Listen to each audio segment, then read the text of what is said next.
একটি চিঠি যা র্যাবের মহাপরিচালক পাঠিয়েছেন স্বরাষ্ট্র মন্ত্রণালয়ে। ঊর্ধ্বতন কর্মকর্তার যতই অস্বীকার করুক না কেন, দ্রুত সমাধান না হলে সমস্যা আরও বাড়বে বলে আশঙ্কা বিশ্লেষকদের। সাবেক পুলিশ কর্তার মতে, পুরোপুরি পুলিশ নিয়ন্ত্রণ থাকুক র্যাবে। আর সাবেক সেনা কর্মকর্তার মন্তব্য, র্যাবকে পুলিশ থেকে আলাদা করে দিলে মিলতে পারে মনস্তাত্ত্বিক দ্বন্দ্বের সমাধান। জানাচ্ছেন রাশিদ নিজাম। দেশ স্বাধীনের দিন থেকে নতুনভাবে যাত্রা শুরু করে বাংলাদেশ পুলিশ। সময়ের সাথে সাথে দেশের সবচেয়ে বড় বাহিনীর তকমাও মিলেছে পুলিশের। ৪৫ বছরে এই বাহিনীর সুনামের সাথে জুটেছে অনেক বিতর্কিত উপমাও। বিশেষায়িত হলেও অভিজ্ঞ পুলিশের অধীনেই ২০০৪ সালে যাত্রা শুরু করে র্যাপিড অ্যাকশন ব্যাটালিয়ন বা র্যাব। জঙ্গি দমন সহ বেশ কিছু ক্ষেত্রে অসামান্য কাজের প্রমাণ দিলেও গুম খুনের মতো অভিযোগের কালো তীর এই বাহিনীটির বিরুদ্ধে। তবে সব ছাপিয়ে র্যাব পুলিশের দ্বন্দ্বের খবর এখন টক অব দ্য টাউন, যার আনুষ্ঠানিক স্বীকৃতি মিলেছে খোদ র্যাব প্রধানের লেখা এক চিঠিতে। এ মাসেরই ৩ তারিখ এলিট ফোর্স র্যাবের ডিজি এ চিঠিটি পাঠান স্বরাষ্ট্র মন্ত্রণালয়ে। র্যাবের সফল কার্যক্রমের কিছু উদাহরণের পর কয়েকটি ঘটনার বর্ণনা দেন তিনি।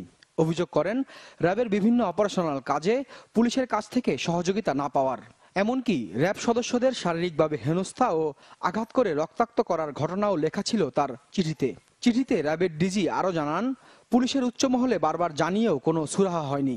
তাই দ্রুত এসব ঘটনার বিচার না হলে তিনি আশঙ্কা করেন অস্ত্রবাহী দু বাহিনীর মধ্যে যে কোনো সময় ঘটতে পারে বড় ধরনের দুর্ঘটনা।